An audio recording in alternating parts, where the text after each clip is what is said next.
What's up, guys? This is Dominic D'Angelo of OneTrueSportTV.com, and it is episode 25. 25 episodes here. 25, and you went up with 4 fingers. I don't know. I can't count, Greg. I'm not. I can't count. I'm just a writer. That's all. But I'm here. Straight boss. I know. It's all about the four horsemen. That's it. That's it. We're on the it's four nothing horsemen about network. TA and I. Well, it is all about you guys today because we have people joining in on the chat already. We have people joining in from fourhorsemanetwork.com, from OneTrueSportTV.com. How you guys doing? How's your week been? It's been hot up here in Pittsburgh. I'm sweating like crazy. It's probably been hot in Charlotte. Here we had a couple warm days, but we've had some cooler days, but we've had a ton of rain. I mean, some of the places got 7 inches in one day, and they're getting more tonight and tomorrow. And up north, where they never get a whole lot, it's just flooded up there. And even down here in the Twin Cities, we're driving around today, and a couple of roads are closed. Main roads are closed from the Mississippi and the Minnesota River overflowing. That's unbelievable. Magnum, how's it been in North Carolina down there? It's been fantastic. And every time I talk to Greg, I'm reminded why I'm not up there. Because it's either snowing and you're busting your rear end just trying to get out of your driveway, or it's something else. That's just, I don't know. They must just have a lot of drinking games or something. There's got to be some fun reason for being up there. The darn sure is in the weather. Wood ticks and mosquitoes. Oh, that sounds exciting. Yeah. You sold me there, Greg. Well, wait a minute. How about down in your area? It's always hot down there and humid. No. Oh, you getting out at all? You just stay in the air conditioning? Every day. Yeah, we have seasons here, and we can go to the mountains in a couple hours one way, go to the beach the other way. You know, I mean, we're very diversified. We're not like one-dimensional, pigeonholed in, Well, what do you think we got up here? We've got nature, we've got the woods, we've got all kinds of beautiful animals up here, tons of deer. We got over 10,000 lakes. I'm in front of one right now. I've sent you some snapshots. What it looks like. And 75 years of shoveling snow, and your back has gone kapoo. Yeah, exactly. Shoveling all that frickin' snow in the wintertime. That, the body slams, and Jerry Blackwell giving you those power slams with 400 pounds coming down on you. Man, what's three factors? Snow, Jerry Blackwell, and just body slams. You know what? He was one of the greatest performers for a guy his size I've ever been in the ring with. Magnum, did you ever have a chance to wrestle with Jerry? No, I didn't, and I watched him particularly on your TV, because when I was starting out, I spent a lot of time like out west, and then I was in Colorado for a while, and Texas, and we picked up the AWA. I never saw AWA before. Actually, I broke in the business because I saw the magazines, but I didn't see it on the TV show until I started traveling around. I saw all those guys, but no, I was never in the same territory with them, so I never got a chance to work with them. Bundy was the biggest guy probably I worked with. Who was Bundy? Yeah. How was it working with him, Greg? I mean, Magnum. How was that working with him? At the time, I thought it was awkward for me because I wasn't quite dialed into what my stylization was going to be. So I was more the tickles and tackles and hip tosses and arm drags and all that stuff. And he didn't really play well in that space. So it was, I would have done much better with him a couple of years later when I got into the brawling, fighting type, stylization.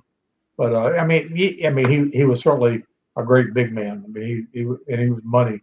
But I used to laugh because Ernie Ladd would just get on him about his energies because he's a great big monster-looking guy, and he really struggled in the beginning to get that interview to kind of go along with his Herculean size. And but yeah, he's a special guy. He had kind of a higher voice, didn't he? It just wasn't. It just what came out of his mouth didn't match up to if you just were looking at him and it was all silent. I mean, he had his eyebrows shaved off and that great big head. He looked like something out of a monster movie. He really would have been better off just not to have talked and had a good mouthpiece, Yeah. But no, he was a tremendous talent. We all came out of that higher school of learning of Bill Watts and a learning tree, Ernie Ladd. Man, yeah, and Ernie Ladd, he knew how to talk too. That's another one. Oh, I really, unless people were around him and really got to see, he was as good a talker as probably better than 95% of it, because everything he said, it made sense. He could talk rap. Got this big guy, 6'9", and he was very very good at expressing himself no matter what. So yeah, Ernie was excellent on the mic, and I worked with him in the ring towards the end of his career. I'd love to work with him when he was young and just out of football and bouncing around a little bit better. But he'd had like I think 19 knee surgeries. Yeah. By the time I got to him, it was a miracle he was even walking around. That's wild. That is super wild. Yeah, with a background like with in the football realm of things, and then on top of it, you're doing wrestling. Your knees gotta be shot. Yeah, absolutely. Yeah, Yeah, that's a tough one. It's a tough one. Well, hey, so this past weekend we had Clash at the Castle in Scotland. They were talking somebody up there. I think Liam Evans, one of our members, said about the rain up there. He's like, Greg, if you wanted to get used to the rain, wait till if you were in Scotland. They're pretty used to that. But where in Scotland? Yeah, he up in Scotland. Here it is, CB. He says, Greg, if you were in Scotland, you would never complain about the rain. Yeah, I've been to Scotland. Oh man, and I did complain about the rain over there. I complain wherever I go. So you don't seem like a complainer, Greg. I'm just gonna say. Well, thanks, Don. You're welcome. Yeah, give him his $5 later. That's right. I thought I shut my phone off. It's Andrew Levinson. He's finally called me back about 3 hours later. I'll get right back to you. So now I told him we're doing the podcast. He calls now. I think he wants to get on. He's our lawyer for PowerTown. Oh, is he? Uh-oh. Hey, Great nice. guy. All right. Well, things are cooking along. We'll talk about PowerTown a little bit later on. Oh, yeah, put it off now. Yeah. Don't let us plug it now. No. We gotta wait. Build it. Save the best for last. Build it. Magnum, but we had an I Quit match. Cody Rhodes and AJ Styles going one-on-one at it. And you and your match with Tully got referenced on there by Corey Graves. Talk what you thought about the match. And how does it rank up to yours and Tully's, do you think? Well, they did a great job. I mean, I give Cody an attaboy for a modernization thing. I mean, it's kind of hard to compare because I mean ours was the culmination and the end of a 8-month feud, and a tremendous build up and inside the confines of a cage, and of course they used the whole building as their canvas to tell their story. Fought backstage and all over the place, and utilized Cody's mom in the interaction, and I mean it was very very well done. Like I said, modern twist, modern turn of the whole thing. But what was interesting was I didn't watch it live. I had taped it, so I hit my phone and somebody said, "Hey, they gave you a shout out on the deal." So I said, "Well, I got a little bit of time here. I'll sit and watch." And I cue it up, and it's the first match. So I never, imagined in a million years the I Quit match for the world title was going to be, the first match on the card. But I got to quickly hear the little shout out we got, and talking about that, kind of the heritage of that kind of match. But AJ Styles is just one of the best of all time. I mean, he is so good, and he is. He's phenomenal, and I remember watching him back before TNA got big the first time when he was there in a little outdoor show somewhere, and I called Jim Ross the next day and I said I'd never seen AJ Styles, and I saw him in person. I said I don't know why y'all don't have him. I said, but you needed him yesterday. I said this guy is like a mega star, and it was still another 10 years before he made his way up to the WWE.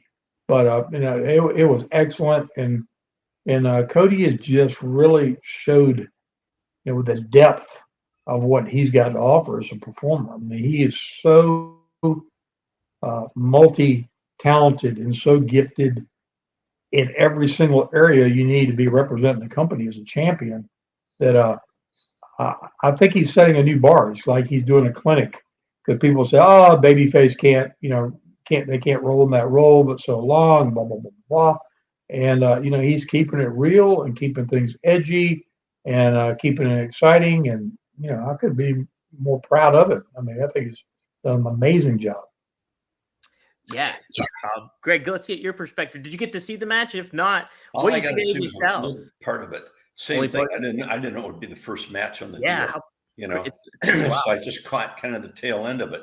But just I could just from watching that, I could tell they really built that story and built it great in the ring.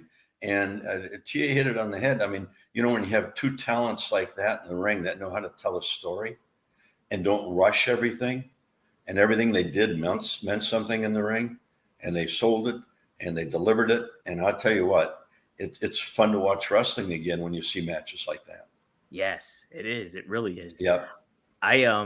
What I liked about the match itself was, Magnum, what you were saying, how good AJ Styles is. I don't think even just from the athletic standpoint, but from how he handles himself in the ring, like when he pulled out that bag and everybody thinks it's thumbtacks, he's like, "Oh, it's not what your guys are thinking," and he pulls out the handcuffs, and like just really good heel work, him interacting with Cody's mom.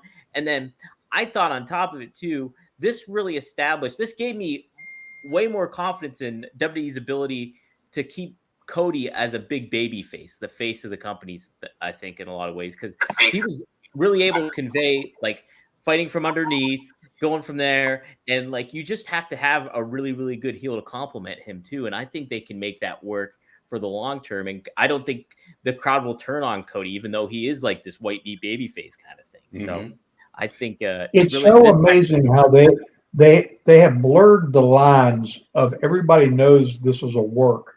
Yet they've made it personal and made you doubt your own thought processes about what people are inside it was like the work inside the work, because all the people watching it's entertainment on this one layer, and then people are going, well, he might really be ticked off and not renew his contract, or he may be at the end of his career and he really is sour grapes over this, and they have done such a masterful job from Drew McIntyre to this thing that's going on with Ricochet. You don't know what's to work and what's to shoot with any of it anymore, because it could be there's logic that supports just the theatrics of it, and then there's also logic of I've had all the rice a Chinaman can eat and I'm done, and I'm tired of playing this game.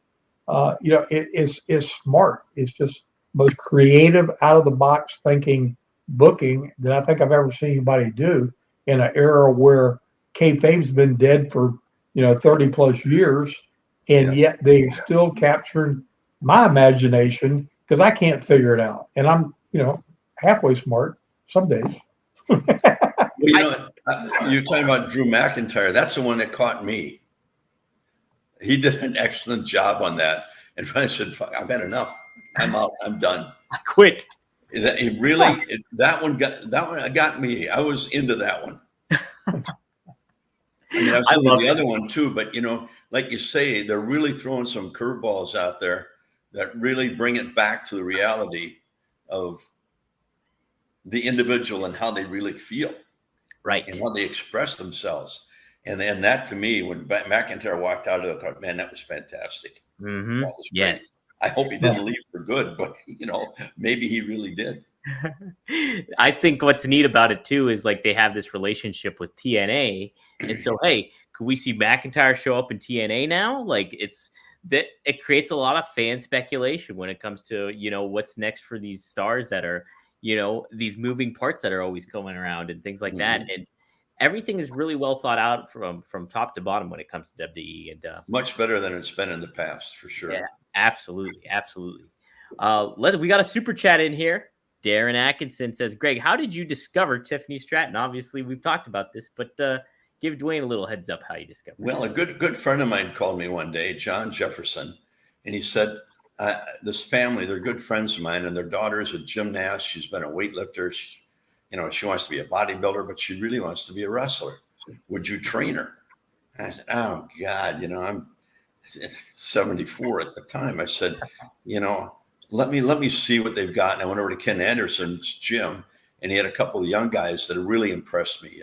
Tyler Rampage Savage and JDX. But they need polish. They need polish. Rampage is the youngest one of the two, and he hasn't been in as long. JDX has been in it for about 4 or 5 years, so he's got a better feel for it. So I wanted somebody young like that and some with some experience to help her out. So I ran her and them the same way Vern used to run his camp, starting out the squats, into the ring, learning how to the bumps and the whole thing. And at first I was real hesitant with her, but once she got in the ring, she picked up things so quick. It was unbelievable. She was bumping better at the end of a week than the other two. And JDX been there for 5 years. Wow. And Tyler was probably 1.5 years in. And I'm thinking, well, where in the world did these two guys get trained? But so I started working with them, and they started catching on, and she just was like that. But, again, she's that attitude you see when she comes to the ring. God, she's got an attitude. She pissed me off so many times. I threw her out 3 times. I told her, and get the F out of here. I said, go home. I'm done. I'm not getting paid to do this. There's no reason for me to be here with you. Doing it for a friend. And with that attitude, get your ass out of here. And she'd start arguing back. I said, I don't want to hear anything. Just go. You're done. She'd leave for 10 minutes, come back, sit there, and then apologize. 3 times she did that to me. The 3rd time, Ken Anderson was there. He said, God, you're rough on her. I said, well, this is the 3rd damn time. I'm not going to put up with shit. Get her out of here. So he will let me talk to her. I said, well, go talk to her. He came back and said, boy, she got an attitude. She does. That girl's got some spunk. She came back, and I said, 3 times and you're out, kiddo. So do we know where we're going now? Do you know what you're going to want to do? Yes, I do. I'll listen. That's fantastic. She worked her butt off. Great gymnast. She won 1st place in that. She set a record at her weight class in weightlifting in a year, and then got ready for bodybuilding. She only was working on it for like 6-7 months, got into the finals. She won the damn thing. That's crazy. But she's a heck of an athlete. Yeah. And if she keeps that persona, she's gonna be money in the bank for him. Absolutely. And maybe literally too, because of money in the bank coming up, Yeah. It's how about that? Magnum, we got a question from Dwayne for you too, or just a comment about it. How cool is it? Only Magnum, Tully, Roman, and Jey Uso have only had an I Quit match in a steel cage ever. You guys are the only 4, apparently, according to Dwayne. So that's kind of neat to think about. Well, that is cool, and nobody but Tully and I will ever be the first one. So there you go. Yep. History makers there. History makers. Cool. We have some questions from last week. I screenshotted and wanted to make sure we got to before we move on. But guys, if you want to get to the front of the line, use that super chat. Helps out the show. Helps get the word out about all of us. And One True Sport TV. Be sure to join the membership if you like what we're doing here live. We do more content behind the scenes. Like we'll have plans like live Q&As with some talents and things like that. You guys get quarterly t-shirts, a whole bunch of stuff, birthday shout outs, you name it. There's a lot of stuff we have planned going up. So if you like what we're doing, hit the join button down below and on OneTrueSportTV.com and get to a cooking. But let's take a look at some questions here. CB, Greg, Magnum, and Dom, what do you think of AEW fans not wanting to watch the Young Bucks or most of the wrestlers in AEW? So, CB, I think they have a certain amount of audience that do want to watch that and the Young Bucks. But what do you think is polarizing about the Young Bucks, Magnum, that people don't really attune? And what do you think of the Young Bucks? Let's start with that.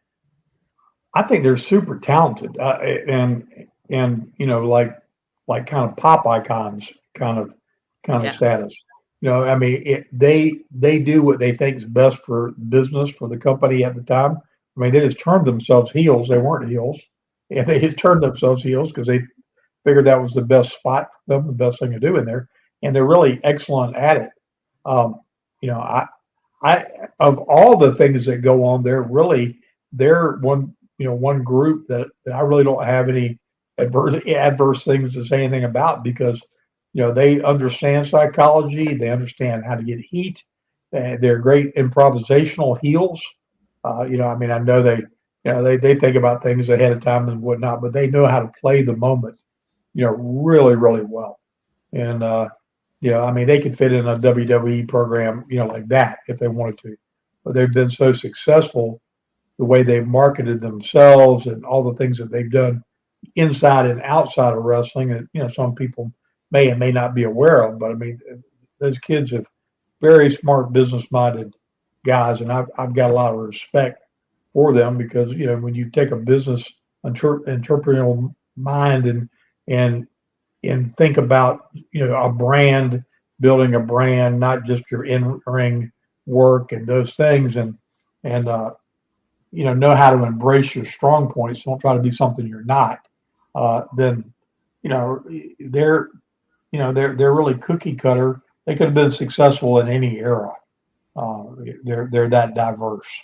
So, for someone to say, oh, they don't want to watch film, well, there's a lot of things on there that I can say that about. As a matter of fact, I was like ready to boycott and just not watch it all for a little bit, just to kind of like let my brain cool down. But they just still, they'll have that one glimmer of hope in a show that's really solid, serious stuff, good stuff, and again, I want the boys to have that platform to that diversity. It's no good as good as the WWE is, and they're the best, and they're this, that, and the other. That you still need diversity. I wish there was one more group. I wish TNA or TNA would be able to bring their game up, or maybe MLW would get on a mainstream programming and get to bring some of their talent, into the mainstream light. It's really about this like transitional time we're in, where it used to be,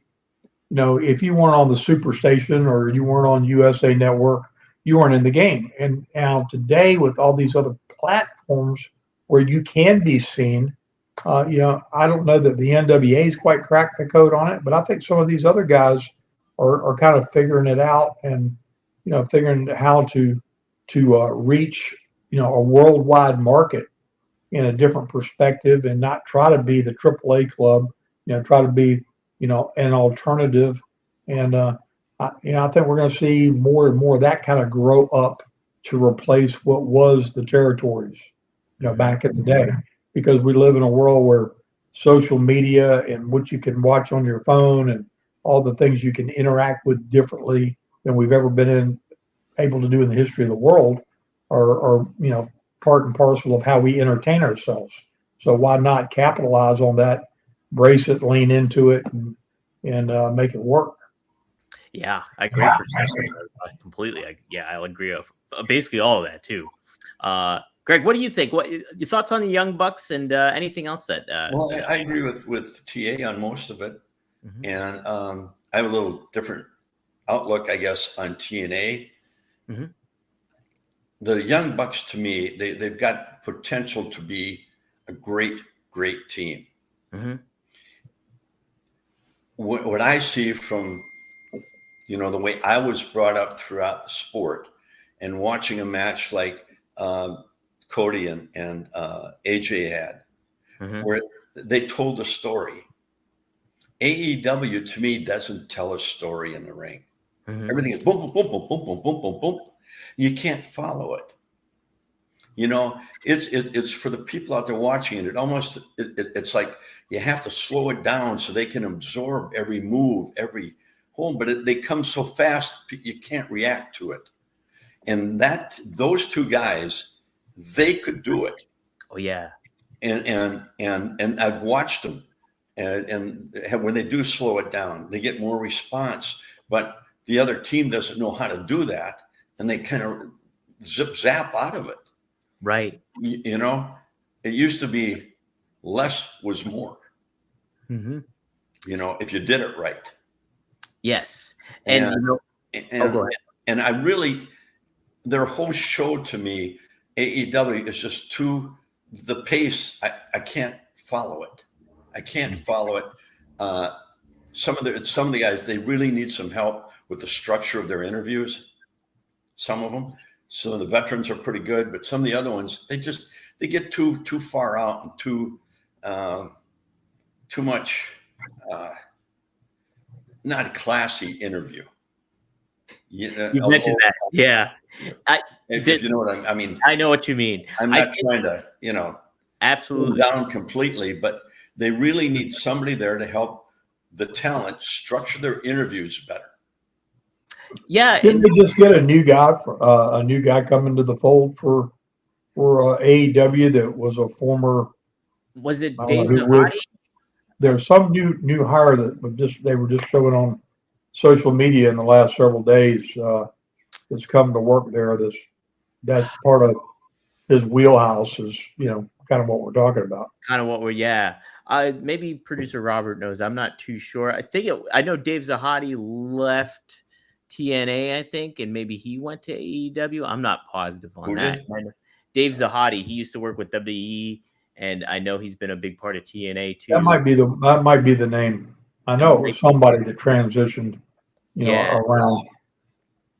But yeah, I mean, TA. I mean, you're more. Am I off base with A&W? You think? Well, what your observations are correct. It's just that they do have they got this unique following of people that embrace kind of like they're the anti-culture, of wrestling by comparison to the established, the big granddaddy deal. But is that for the longevity of it? They don't. If you could wiggle your nose and give them something that you and I consider to be magic, to them it would be boring in their perspective. And it's just it's a like I said, it's a different philosophy, it's a different thought process. It's not. Well, it might be boring. I've gone and watched any of the good indie stuff that I've seen over the last 20 years. Mm-hmm. The whole culture of fan has been completely educated in a different way, where they can appreciate watching something on their TV or in their home or on their phones from old school stuff, and sit and appreciate certain elements of it. But it doesn't. It's just like watching. It's like watching the Duke. Watching John Wayne. I'm a huge fan of John Wayne. And, be careful what you say. And Clint Eastwood. Those things were, classic, but you couldn't bust a grape putting that in out there to try to draw at a movie theater in 2024. So It's kind of similar. What's the English kid? What's his name? Will Ospreay. Yeah, I watched his match, and they had a good match, but they did some unbelievable stuff. But boom, they're right back up. Mm-hmm. People go whoa, and then they boom, boom, boom, and they lose it. Mm-hmm. Yeah, I think and that's what really bugs the crap out of me. Well, I think you both. And I still think, even though that culture was built that way, you still have to have a story to keep the longevity of it going. Sure. Keep it going down the road. I mean, pretty soon, I think people are going to get tired of that. Boom, boom, boom, boom, boom, boom, boom. Oh, yeah. And I think there's a fan base that is kind of tired of it. I know a lot of people kind of see through that. But I think both you guys make really good points about the Young Bucks. Magnum, I think they do get what they're doing, and they're great heels, and they're able to convey that.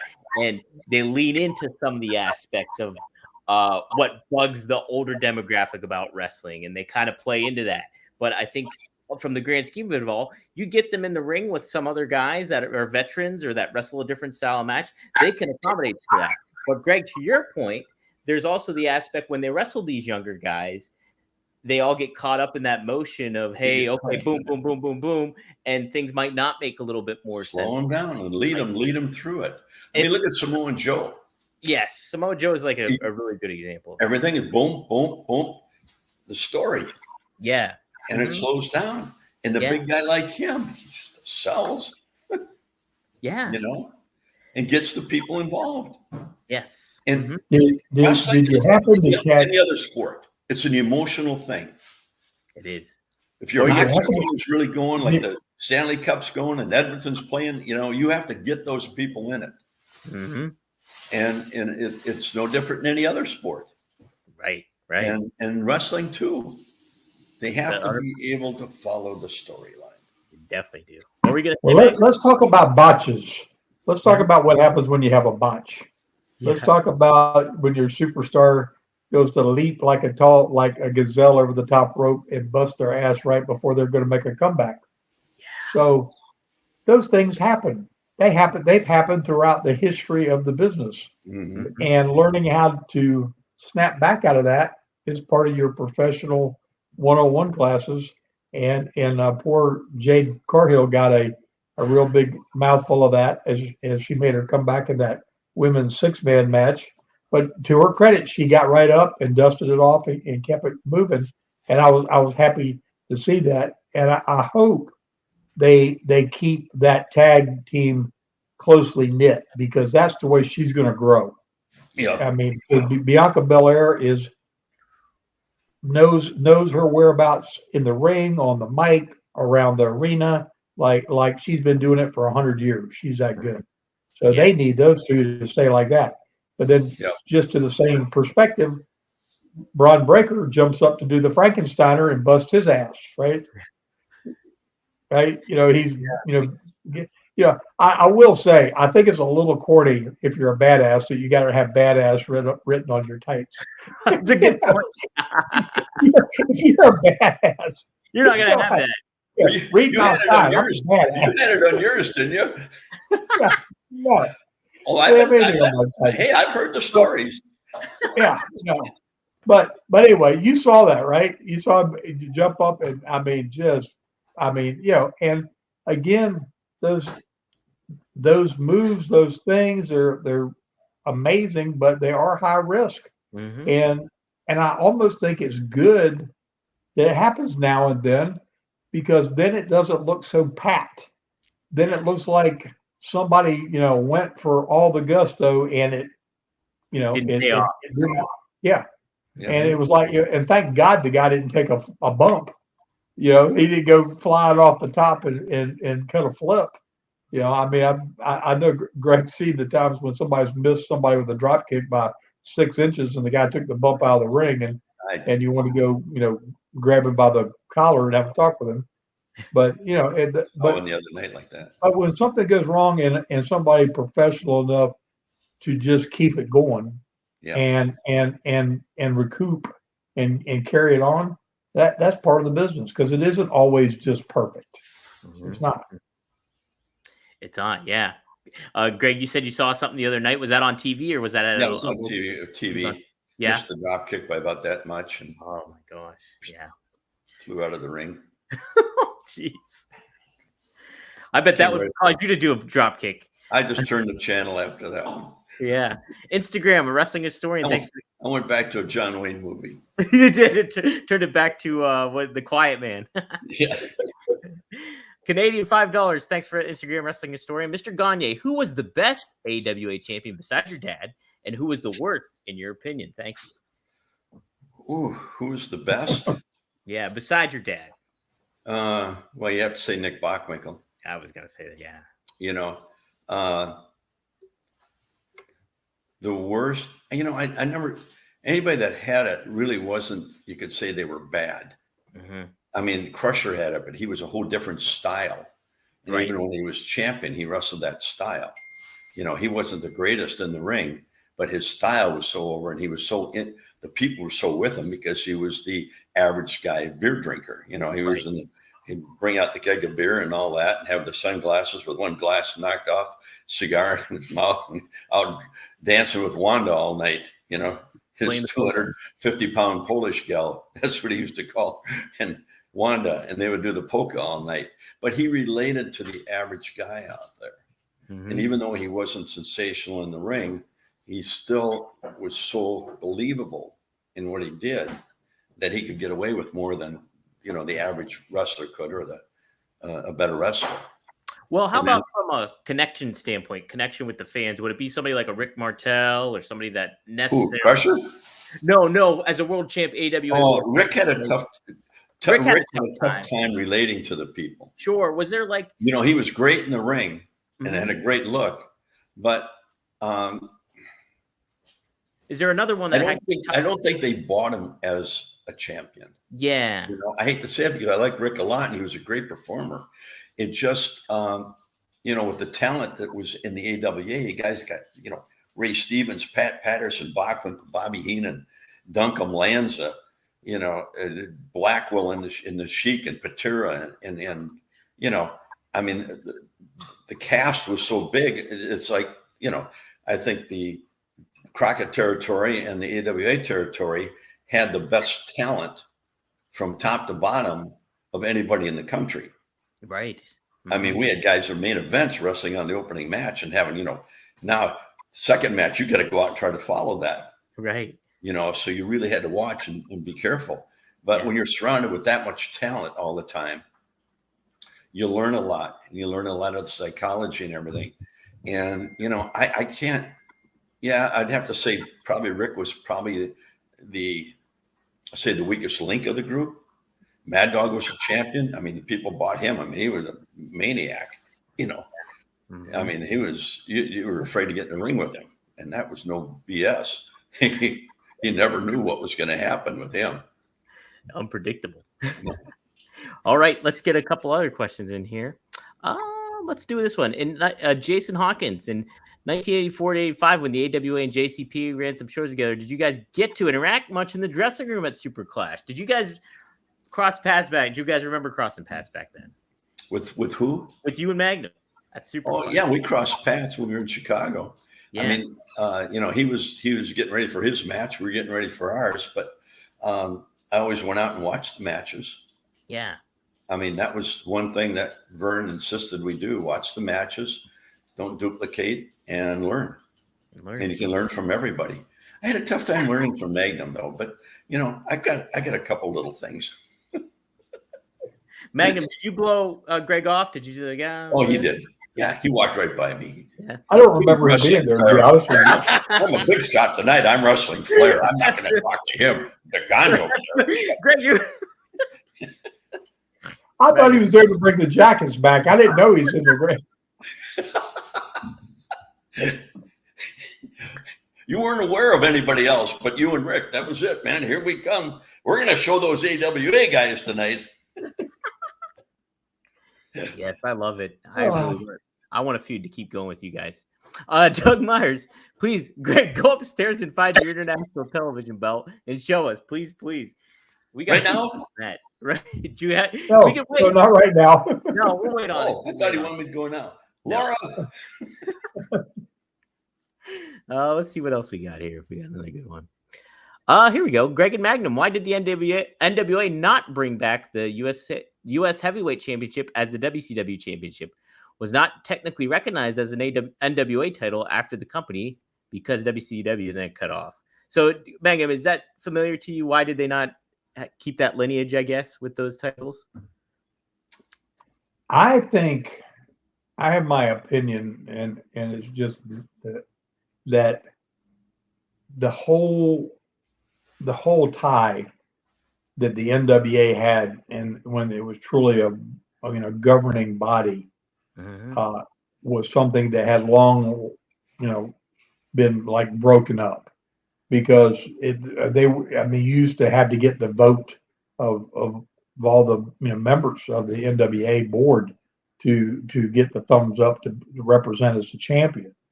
And the minute we went global and started going, into everybody's backyard and selling out these huge buildings, I'm a pretty quick study, and I was watching the dynamic that was going on, and it was like out of nowhere, all of a sudden the big gold belt appears, and nowhere on it does it say NWA anything, right? And to be honest, it was really disheartening to me, because that 10 pounds of gold, represented, Jack Briscoe, Dory Funk, Harley Race, Ric Flair, Dusty Rhodes, the lineage that of men that carried that belt, that went through that process and were all approved and all blessed by the NWA to represent the title, it became just sheer calculated business when Crockett had complete, domination and control of that piece of the puzzle.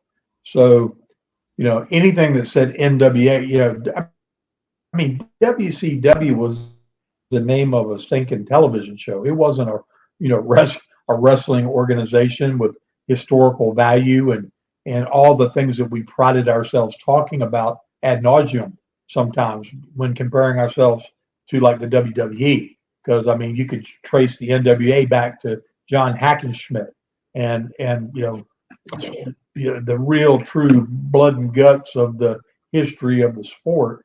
So the minute it became a WCW logo thing, it took on a real Ringling Brothers, Barnum and Bailey Circus corporate, mumbo jumbo thing to me. So the WCW title, and I remember vividly Barry Windham and I sitting in a conference room one day, and they came up with they had these PR people, and they came in, they said, "Oh, WCW, wow, we're going to do this WCW wow promotion." And Barry looked at me and said, "Wow, yeah, wrestling or what?"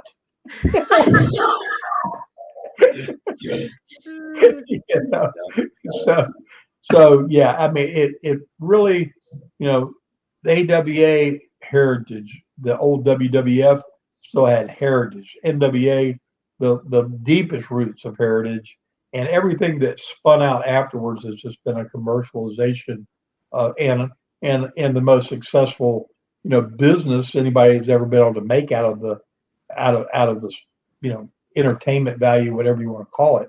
But yeah, WCW meant like 2 cents to me, and all that. WCW champion when Rick, goes to New York with the belt, and he leaves with the belt. He's left the building, and they make their own WCW World's Heavyweight Championship. Outside the fact that Ron Simmons held it, who is the man's man of all men, he was the only credibility to that whole darn thing. Mm-hmm. Yeah. Oh man, yeah. What a wild time that is too, to think about all that stuff. And yeah, it's unfortunate because like it's so cool, the history of the NWA, and you wanted to see that legacy kind of carry on throughout time and everything like that, and the cachet that title has held. I know too with the AWA, like it would have been cool to see that belt carry on a legacy, even if the doors were closed. It started in 1960. Yeah, actually 57 is when it started turning.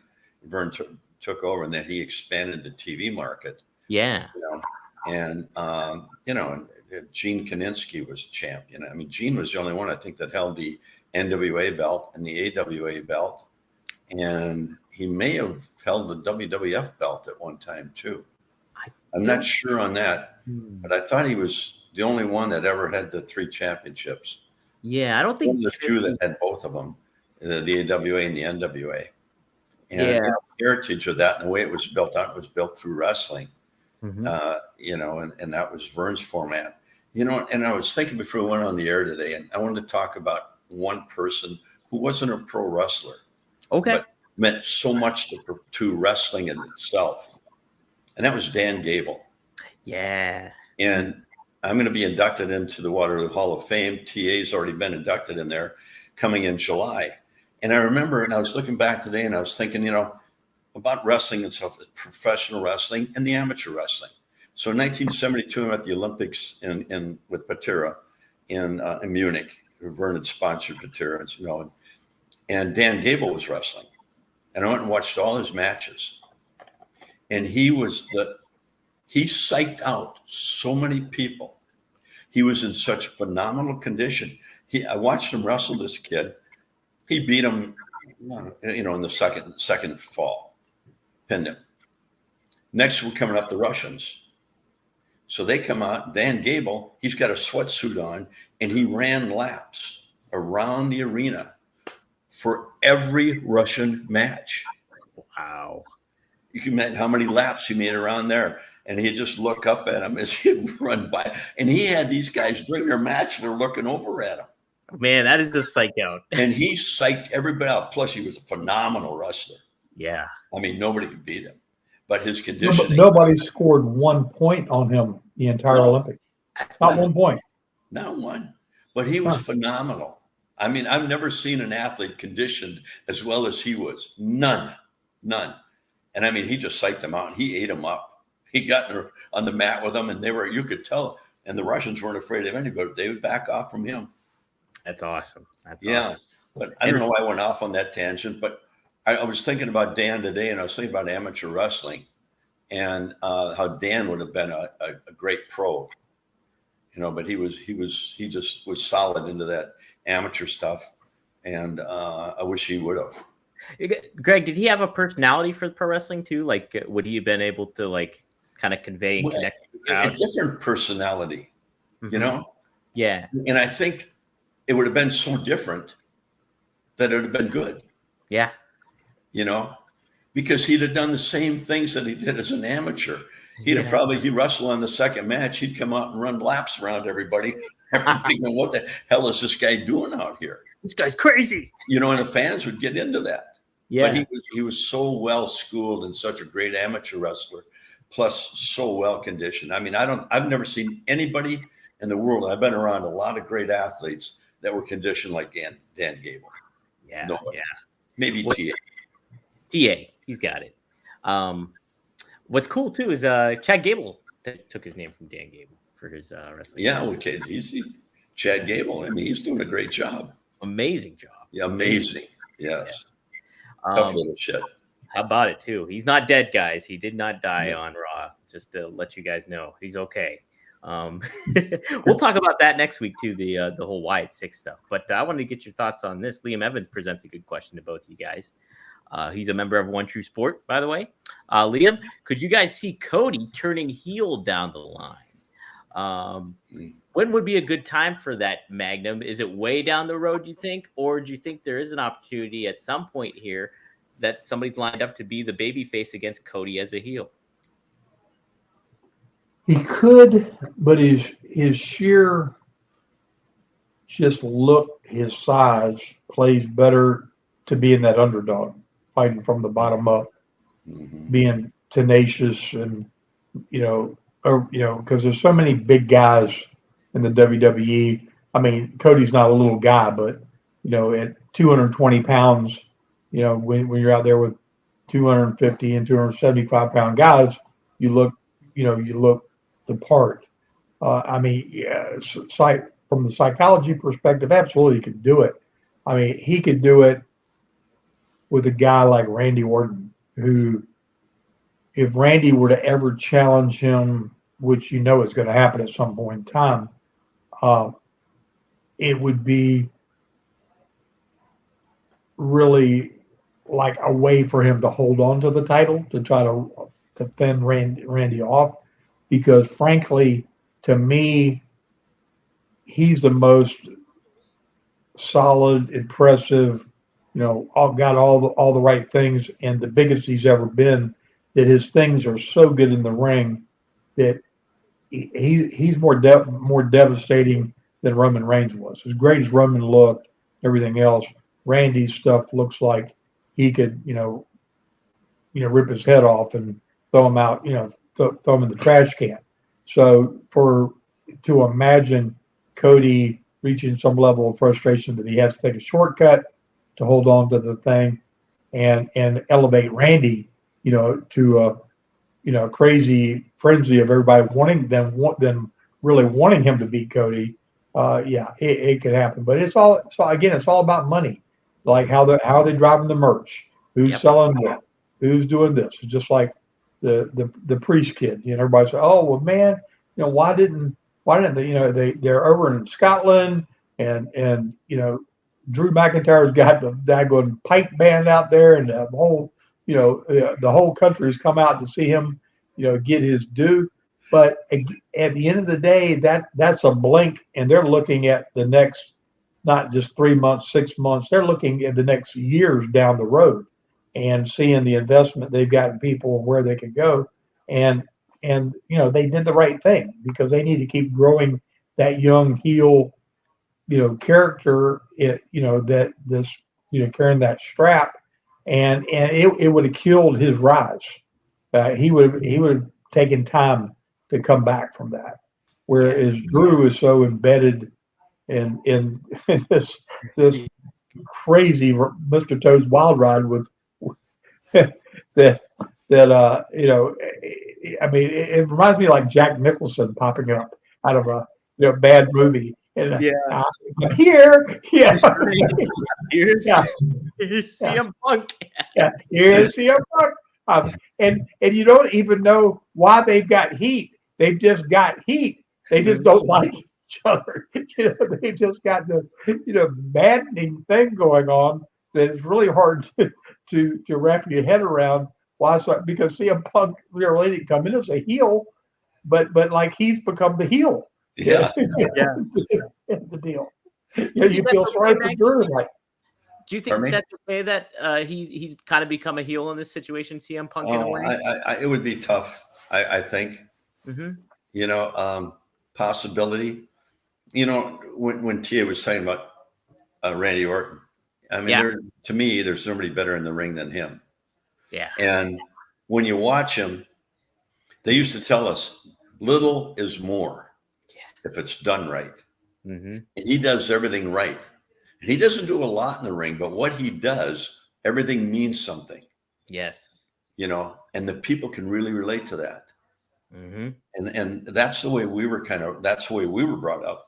I don't know, TA, I assume you were probably brought up kind of that same way. Little was more if it was done right. Well, back in the day, you didn't, they told you if you were on before intermission, I mean, you didn't throw a punch, right? You didn't even throw a punch in the ring. It was all, tickles and tackles and headlocks and drop kicks and leapfrogs. And, it was wrestling. You saved the brawling and the wild, crazy stuff for the main event things and things that were coming. And certainly, the psychology used to start from match one that set the table for the night. They got everybody kind of in a place where they were hungry for more, and it all kind of worked up towards the main event. But as years went on, to Greg's point, as the talent pools got so deep, I mean, you had people that were former world champions working in the first three matches, and tearing the house down. I remember Ricky Steamboat telling me once that he and Haku had gone out and just had this almost a riot of a match, third match on the card, and came back, and Chief John Strongbow was an agent, and he was giving Ricky grief over the match, and and how are they going to go out there and follow that, blah blah blah blah blah blah blah. And Ricky looked at me and said, I'm a former world champion. Am I supposed to forget everything I know how to do, and all of a sudden I just become stumbling, bumbling, just okay to get from point A to point B? And I think Chief apologized to him and said, you know what, you're right, and they need to bring their game up. And that's the honest truth.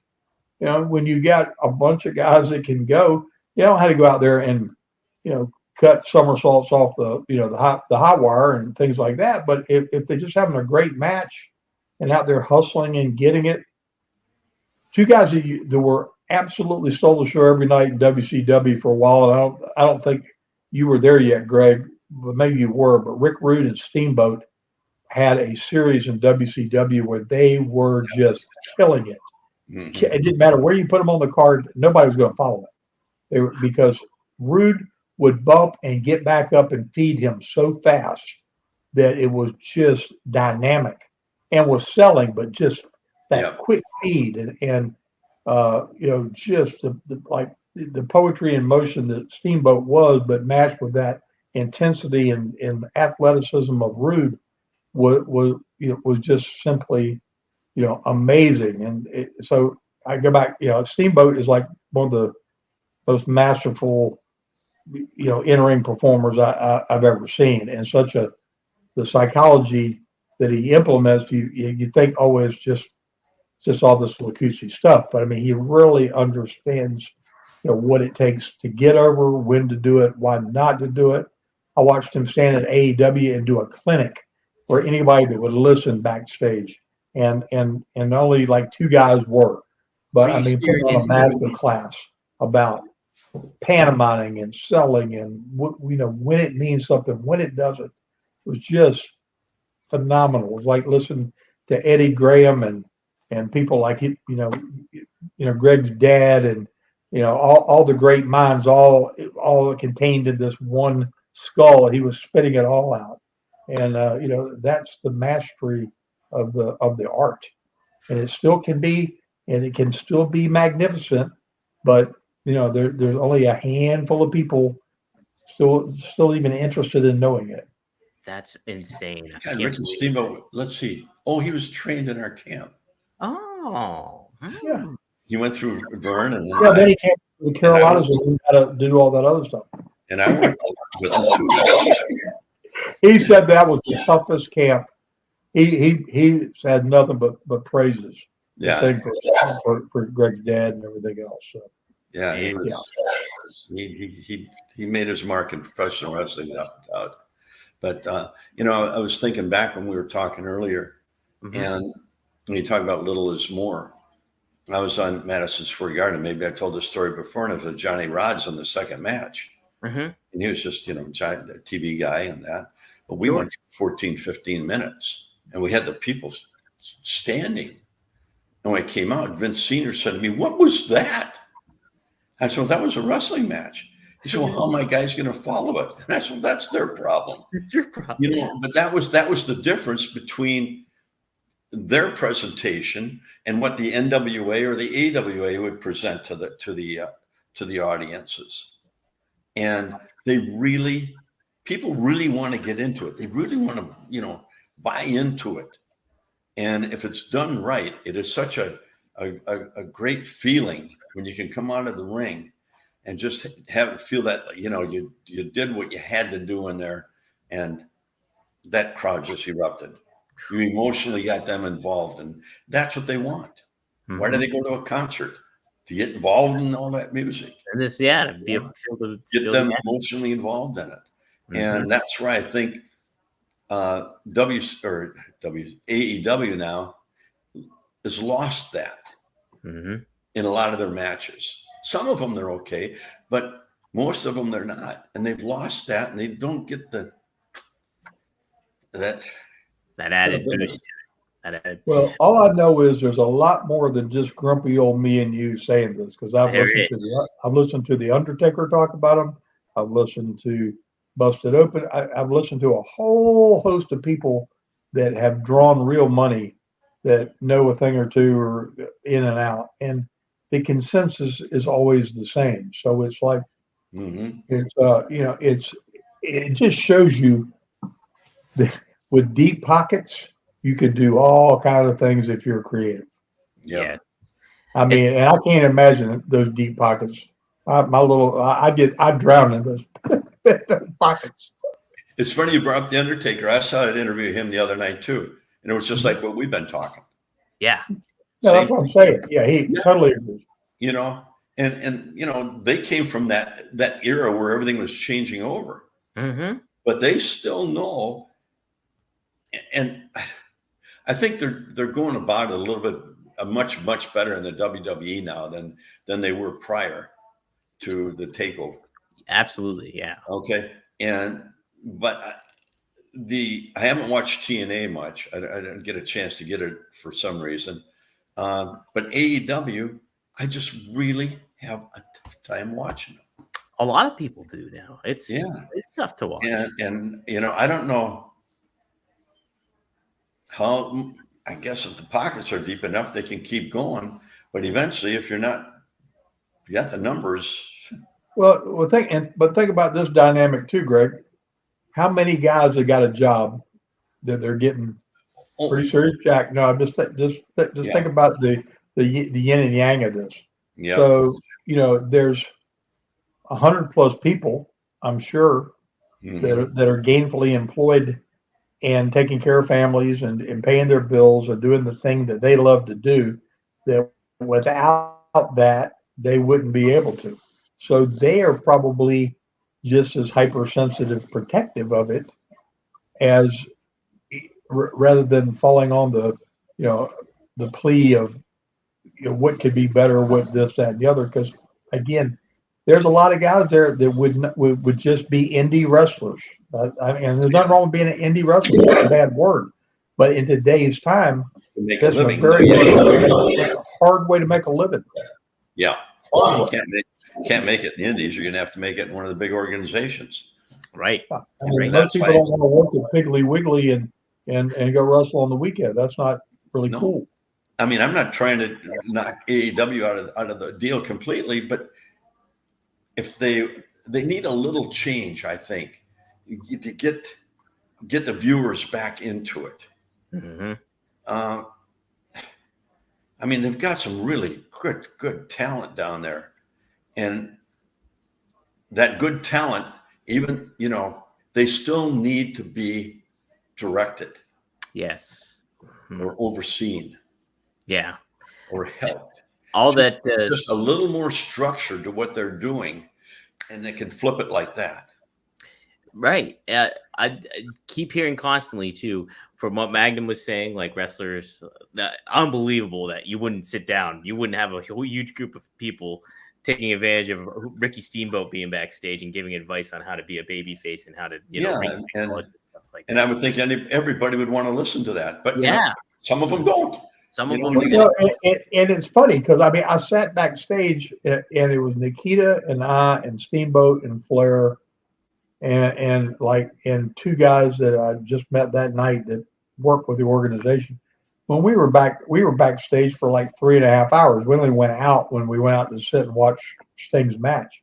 Yeah. And if I was in my 20s and I see a table of guys that have forgotten more about this thing than I could ever hope to, just to get a little rub off of some rabbit foot of where you been. I want to be there and I want to go beyond or something. And it's not that vibe. It's like you're at the old folks home, and if you're over 30 years old, you're ancient, and if you're over 40, oh my goodness, don't be looking at us, because if you come get some money here, you might be taking some of our money. And, I mean, Teddy Long said that. Teddy Long went to somewhere and somebody was acting like he was there to get a payoff, and he was like, "Well, man, I want your money." I mean, you look at it like I'm trying to steal your biscuit. I mean, what's Oh man, yeah, it's just unbelievable. It's sad, but that's where the WWE has a hand over everybody. Yeah, they've got the staff they have in there that helps with everything and puts everything together with the talent they have, and they all listen. It's going to be hard to. I mean, nobody's going to overtake them. That's for sure. Right. But you want to be able to see all these other ones succeed, but they need to step up their game a little bit, and maybe they need some help in there. Absolutely. What are you going to say, Magnum? I said, but the counterpoint to all that is the people that actually work behind the scenes are the most respectful, kindest people I've ever met in any organization. I'm talking about AEW now. And they recognize all the people that set the stage and paved the road and did the thing, and are just the sweetest, humblest, kindest people you ever want to meet. It's like you're like in two alien worlds. It's like oh man. I probably won't ever be in another one, and and that's okay. Because honestly, I don't know that my diplomatic disposition can cajole my way out of some of the things we've said here now live in public. Well, you're more diplomatic than I am. I don't really want to be lambasted by some little tick turd. I've noticed that every week you're a lot more diplomatic than I am, but well, it's frustrating. Magnum, before I forget to, and before we close out, I wanted to get your thoughts on one aspect of the I Quit match with Cody and AJ. Something I thought, I loved the match and I loved what they did in it. The one thing that took me out of it, and I want to see what you think about it, is when you Cody shouldn't have hit him with the thing afterwards. That I would have never hit him afterwards. that and then the aspect too of Cody passing out. I know being incapable of saying I quit, but it's like if you're thinking of a legit fight and people are going and like somebody passes out, shouldn't that kind of be the end of the match despite that stipulation of saying I quit? You can't say it. Well, no, because it's not like it's a last man standing. I mean, it's got a weird, bunch of stipulations. I mean, that thing, it's a couple things. One is, you're trying to play something larger than life, and I mean, they used to fighting outside the ring thing and all this stuff, and like one of the best parts of the whole thing was the beat down that he took when he had his hands behind his back, and they got that kendo stick introduced into the deal. I mean, that depiction of violence was as good as it gets to me. I mean, everything they did when they got in the heat stage of it was fantastic.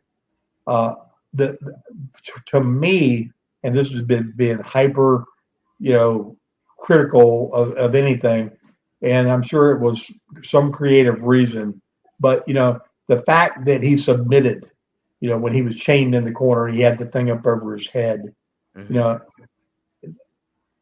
The coming back with the blow is it to me, you're John Wayne. Now you let the bad guy live, kind of deal, right?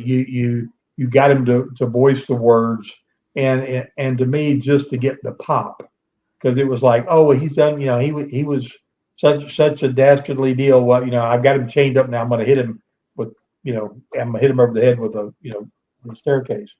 That's the only critique I have of the whole thing.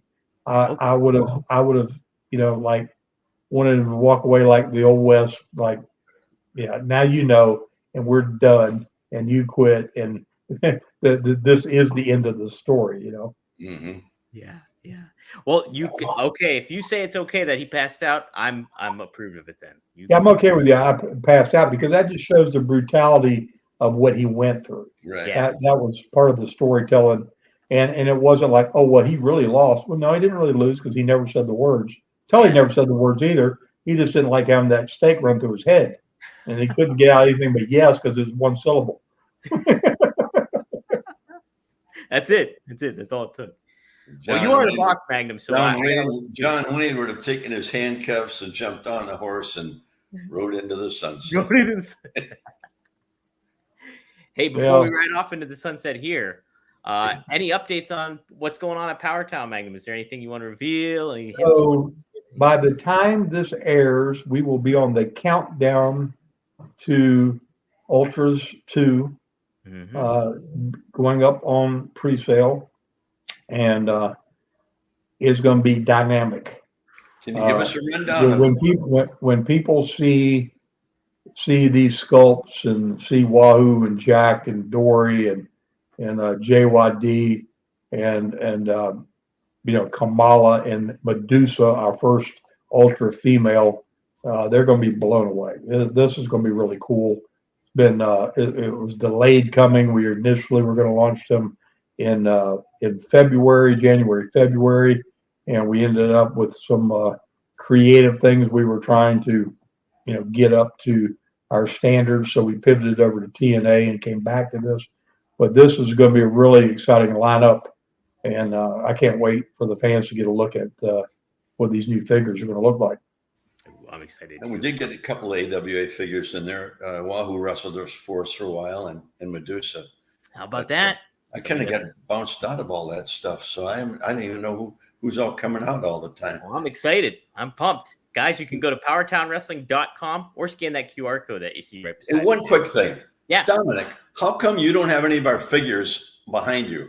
I don't know. Hey, I'm up for it. I got, like usual, I have Kerry Von Erich here, the Diamond Collection guys. Well, why don't you have it up there where we can see it? I keep forgetting. And the fans can see it. You're supposed to help us promote PowerTown. I'll help you out. Look, take a look, guys. I'm promoting it now. That's the diamond version, right? Anymore. So if you want this, you're gonna have to pay me a high penny. I'll tell you that much. See, all I have behind me is a wall. I have nothing I can put up there. Well, And Greg, the other that's one, I your want to give fault. a plug out to Busted Open. Yeah, And you need to get on that program. I do. I want to and get Dave LaGreca is a fantastic guy, and we are going to get some action figures out to him because he wants to put them up and have them up there every week to promote for us. I love it. I mean, people, this PowerTown, honest to God, you're not going to find a better product action figure on the market than PowerTown has. 100% no. And even just looking at Kerry right there, it's just amazing. And the Bruiser Brody one I have, the on display only. Well, you got it back there where we can't see it. That'll baby. It's not even over there. I think it's in my office, so I got to get it out. Oh yeah, you're hiding it there. I'm waiting for the Vern one and the Magnum one. That's what I'm waiting for. You didn't get those? Not yet. We'll make it happen somewhere. I don't want to put pressure. So I'll give you one of mine if I have to. Oh, thanks, Greg. Yeah. Jeez. All right, Magnum's in charge of all that. You know, this has been a fun one. Still didn't get to Andre yet. He's in charge of a lot. And I know he's getting a little fed up with me, I think. Oh no. I had two I've been working with John Nord and with the Barbarian and Tommy Rich. Wow. And Tommy Rich got the contract. His wife signed it. Now we got to get Tommy to sign it. He was trying to erase the DocuSign today. So Andy called while we were here on, and I know he's got to get him a new contract to sign. Man. And thank you, Greg, for making that announcement too. I appreciate you letting the world know that we. Well, you know what? I think they need to know that. Tommy Wildfire Rich is now with PowerTown and Nord the Barbarian. I also bought coming up in about 3 years. I bought an FBI shirt from Tommy Rich over WrestleMania weekend. It was the only thing I bought. Hey. How you doing on the merchandise you have for Magnum TA and Greg Gagne? Hey, speaking of which, yeah, look at that. This is when we released it around Magnum's birthday. The first Magnum TA shirt we got on OneTrueSport.com. You can scoop one of those good babies up, scan that QR code or go to OneTrueSport.com. And yeah, look at this Greg Gagne. We got a new variant of it. It's a royal blue one we have up. So scan that QR code. It will take you right to that one. So there's a high flyer Greg Gagne. We also have a tank top there, Straight Talk with the Boss tank top that I just made today. And that is up there on the site. You can order too for summer, just in time for summer. OneTrueSport.com. We're going to get some hats made too. I was just checking the hair. I saw that picture and then I go here. Well, we'll get you a hat. TA and I used to have full head of hair, but so go to PowerTown. We're gonna start looking like you. Go to PowerTown, yeah, right. Flattery, highest compliment. So you can tell TA is working harder because he's lost more than I have. Well, I got both you beat, so it's okay. PowerTownWrestling.com, guys, go to it. Thank you guys for chiming in too with your questions and everything like that. Really appreciate you, our One True Sport members, as well as just fans tuning in. Tyrone Spivey, you put a good question on here, and I was made sure to screenshot it for next week. So I like what you asked about this, so we'll definitely tackle that. And hey, hopefully we'll tackle Andre the Giant too, because I've been plugging that for weeks and it hasn't happened. So, but guys, this was a fun one. Andre the Giant? Yeah, you remember him, right? Next week, it's gonna happen here. Tune in On Straight Talk with the Boss, Magnum TA and Greg Gagne. See you guys next time.